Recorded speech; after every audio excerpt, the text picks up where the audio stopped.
Hello guys! Welcome sa aking walang kwentang channel. So, nandito na naman tayo para sa panibagong video. Ngayon guys, ay ipapakita ko lang sa inyo yung bagong update dito sa ating nilalaro na MU Monarch. Kasi yun ang kinagandahan talaga ng MU Monarch sa totoo lang. Kasi laging may bagong updates. So kapag laging may bagong update, kasahan nyo may bagong gastos na naman. Pero syempre, it is an opportunity for us na maging mas malakas pa compare before. Okay, so medyo depende pa rin ito, subjective kasi siya. So kung medyo gusto niyo lumakas agad ay or lumakas yung character nyo, ay kailangan nyo palakasin din ito. So dito na tayo sa bagong update, no? Pipindutin nyo lang ito. Yan, tapos punta kayo dun sa skill.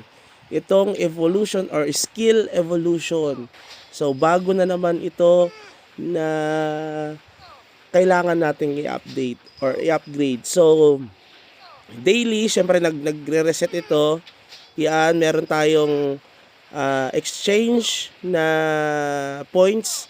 Pwede nyo gamitin yung inyong jazz or yung inyong MUC mismo. Ako kasi ginagamit ko yung MUC ko lang kasi bumibili rin ako ng MUC at saka minsan kumukuha tayo ng MUC doon sa ating mga dummy accounts. Pero ngayon kasi hindi ako makapag dummy accounts or hindi ko sila napapa-level or na-farm dahil medyo busy rin tayo guys, no. I-update ko na lang din kasi kayo dito sa character natin na 2 minutes lang, 2 to 3 minutes lang itong red boss dito sa 700 map. Kasi malapit na tayo mag 800. So 795 na siya, isang level na lang, masusuotan natin yung ating pants at saka yung ating helm. So balik muna tayo dito sa ating skill evolution. So kapag in-exchange nyo kasi yan, ako nakaka 2 days na, nakaka-top up na ako ng dalawa guys, no. So meron rin experience yan, evolution experience. Siguro yung next na top up ko dito or next na pag-upgrade ko ay medyo hindi ko na ma-upgrade yung level 3. Naka level 2 na ako eh. So sabi dito, ito yung in-upgrade ko dito, yung after dealing damage, the next Aurora is enhanced. So ibig sabihin nun, ito yung in-upgrade ko. Magkakaiba kasing skill yan guys, no. Ito sa wisdom na wizard. Sa swiftness na wizard siguro mag-iiba to once na nag-change tayo or yung only change na tinatawag. So hindi pa natin siya nasusubukan. I-update ko na lang kayo sa susunod. So pataasin nyo rin ito guys. Kasi kaya ako Aurora yung aking pinataas kasi more on damage ito. Compare ito sa Pyroblast. Okay din naman yung Pyroblast kasi may mga superb or superiority strike na additional sa atin. Kaso meron kasi siyang splash eh. Increase power blast splash damage by 14%. Okay, kasi usual naman ako nakikipag PVP ng 1v1 tayo or minsan syempre massive clash. Pero usually kasi tayo ay pumapatay ng red boss lang at nakikipag 1v1. So hindi ko kailangan ng splash damage. Kaya kung papansin nyo dun sa skill talents natin ay more on ano lang tayo. Tingnan nyo dito. Hindi na natin kinuha yung ating Pyroblast dito na may splash damage. Hindi ko na siya sinubukan or ginamit, no? So, dito na tayo nag-enhance sa Aurora natin. So, malapit na rin siya mag-level 44, guys, no? So, balik tayo dito, guys. So, pinataas ko itong Aurora. Depende pa rin kasi sa inyo yan. Kasi para sa akin, mas madalas ko siyang gamitin. Okay, sabi dito, after dealing damage, okay, matake yung Aurora natin. Yung next na Aurora natin ay additional damage niya ng 50%. Okay, so mas maganda kung mas mataas yung ating Aurora na skill. Ako kasi level 5 lang siya kasi nakafocus tayo sa skill natin na Pyroblast kasi yan yung madalas na ginagamit natin. Sayang din, no? 75% yung additional damage sa atin.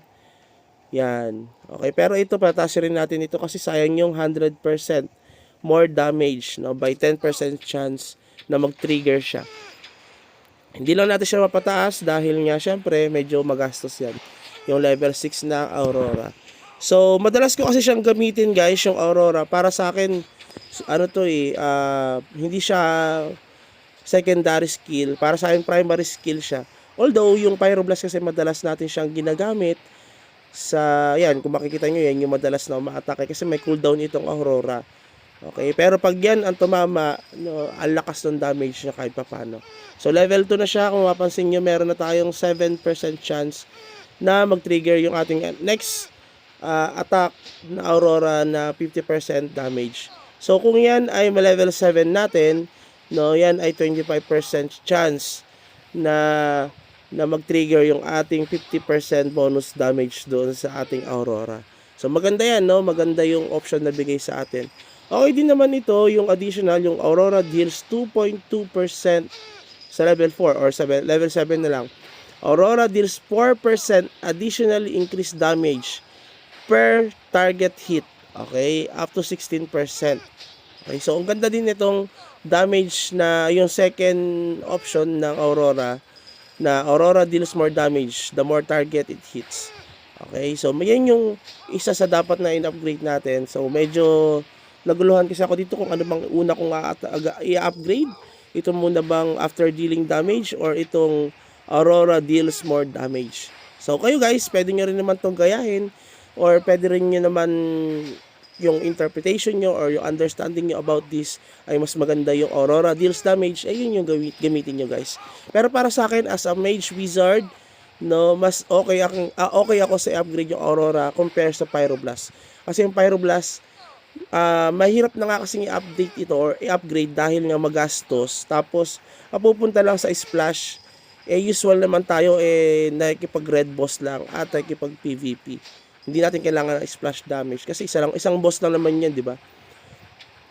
Tapos dito, yung additional skill niya, yung level 14. Guys, kailangan nyo i-update ito kasi 7 yan, dalawa yan bago nyo ma-unlock itong next skill niya na Aurora ignores the target damage. Okay, para siyang penetration guys, di ba? Ignore the damage doon sa defense ng kalaban niyo para siyang penetration. Okay, ang bilis lang tayo mag-red boss dito guys kasi malapit na rin tayo mag-level 800. I-update ko na lang kayo kapag nag-800 na tayo at kung ilang minutes yung red boss doon. Kung kaya ba natin siyang i-3 minutes din or 2 minutes. Guys, ito guys para hindi kayo mag-expect masyado. Or para kasi marami kasing mga players na ang gusto talaga yung mga sobrang lalakas yung mga pinapanood nila or yung doon sila nakasubscribe. Sabi ko nga sa inyo, dito kayo manood sa channel natin kasi nga pang free to play or semi-spender tayo dito guys. So pwede nyo siyang magaya, pwede nyo siyang ma-compare sa character nyo or pwedeng yung hindi malayong pwede nyo siyang gayahin.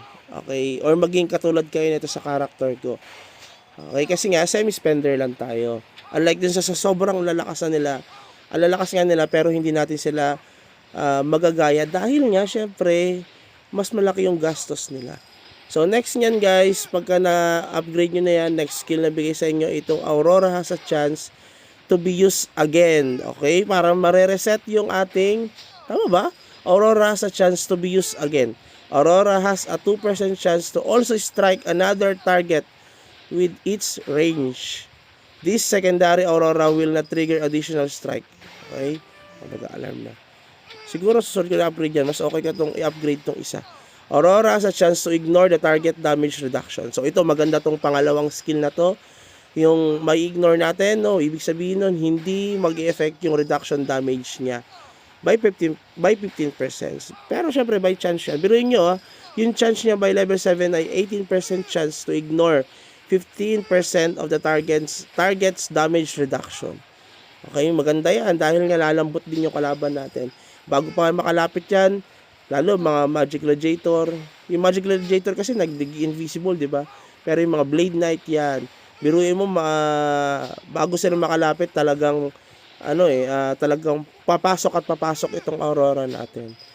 Tapos ito, maganda rin ito, after hitting a target, Aurora reduces the target defense success rate. Ibig sabihin nun, may chance na yung mga kanilang damage reduction, ibig sabihin ay defense success rate, yung mga miss natin sa kanila ay mawawala. May chance pa rin naman siya. Syempre napakalakas naman dun kung talagang 100% mawawala yung defense success rate nila. Ibig sabihin nun, mas malilesen yung ating pag-miss doon sa kalaban, yung missing attack natin doon sa ating mga kalaban. Especially, syempre, pag PVP, importante yan. Okay, next muna tayo. Kanya lang, vlog lang tayo or content lang tayo habang nagpa-farm para kahit paano ay na-gain tayo ng ating experience. Malapit na tayo mag 795 guys. Konti na lang at tayo ay masusuot na natin yung ating gloves, ay yung ating pants at saka yung ating helm. Konti na lang yon. Perfect option din yun guys, no? Para alam nyo lang din. Yabang no? So tapos, ranking natin ay medyo bumaba, 77 sa aming server ay 17. Pero sooner or later tataas yan pag nasuot natin yung ating full option na pants at saka helm. Okay, balik tayo dito sa ating evolution skill. Ayan, Aurora Blinds Target. Okay? So, kung nakikipag-PVP ka, may chance pa rin by, ang haba pala nito, 30. Magastos-gastos ito, no? Medyo magastos ito, guys. So, medyo mahirap i-upgrade ito. Anyway, Aurora has 14% chance to blind the target for 1.5 seconds. Okay, parang katulad dun sa skill ng Summoner, no? Matagal na yung 1 second, ha? 1.5 seconds nga ito, yo. So, medyo matagal yan. Para siyang yung sa Xiaomi na medyo na-blind ka. Hindi ko alam kung mawawala yung magkakaroon ng darkness doon sa paligid mo or mabablind ka lang. Ibig sabihin nun, marami lang miss yung character nung matatamaan natin ng Aurora. Kaya para sa akin, mas okay itong Aurora compare dito sa Pyroblast. Na ang Pyroblast niya, sobrang dami na nagastos mo. Yan lang yung tatamaan niya. Pyroblast has 6.5 chance to stun the primary targets.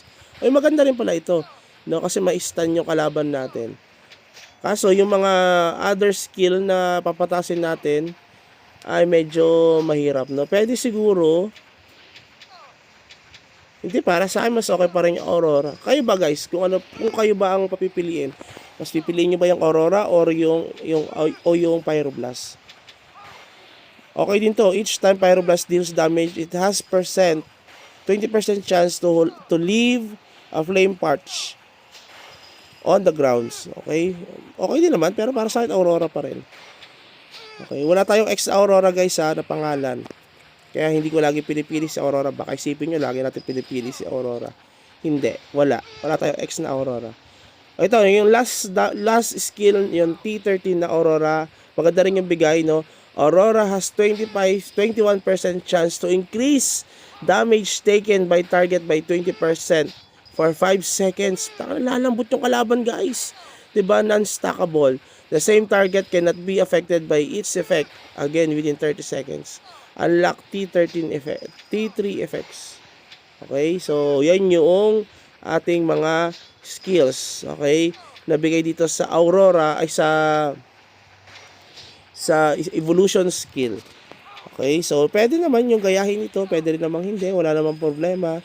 Gusto ko lang kayong i-update na merong mga ganong skills ngayon dito sa server namin na makikita nyo na talagang nag-evolve or talagang sumasabay ang MU Monarch sa transition ng mundo. Dahil charot. Siyempre, ibig sabihin no,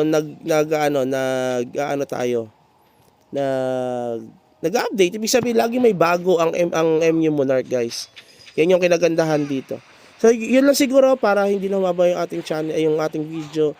Kung mababot ka pala sa dulo na video na ito, please consider like and subscribe sa ating unang kwentang channel and have a good day. Bye-bye!